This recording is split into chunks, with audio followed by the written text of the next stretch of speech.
GHMC వార్డుల delimitation ప్రక్రియ చింద్రవందరగా ఉందని బీఆర్ఎస్ నేతలు ఆరోపించారు.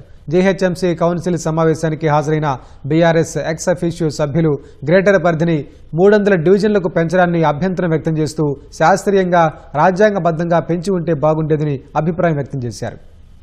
వాస్తవంగా ఇదంతా కూడా ముందు నిర్ణయం తీసుకుని మరి అభిప్రాయం తీసుకోవడం అనేది తప్పు.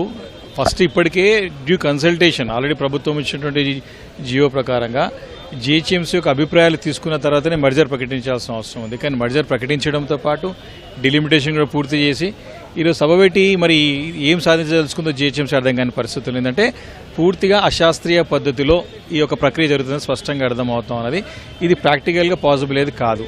కాబట్టి ఈరోజు తప్పకుండా మా ఒక వాణిని వెలిపిస్తాం. ఇదంతా కూడా గ్రేటర్ హైదరాబాద్ మున్సిపల్ కార్పొరేషన్ అనేది ఇప్పటికే ఉన్నట్టు కార్పొరేషన్ని బలోపేతం చేయాల్సిన అవసరం ఉంది. కానీ ప్రభుత్వం యొక్క అనాలోచిత నిర్ణయాలు, వారి యొక్క అనుభవ రాహిత్యంతో తీసుకున్నటువంటి యొక్క తప్పుడు నిర్ణయాలతో ప్రజలకి శాపంగా మారబోతున్నటువంటి పరిస్థితి తప్పకుండా ఉన్నది. తప్పకుండా మాకు వాయిస్ వినపడతాం.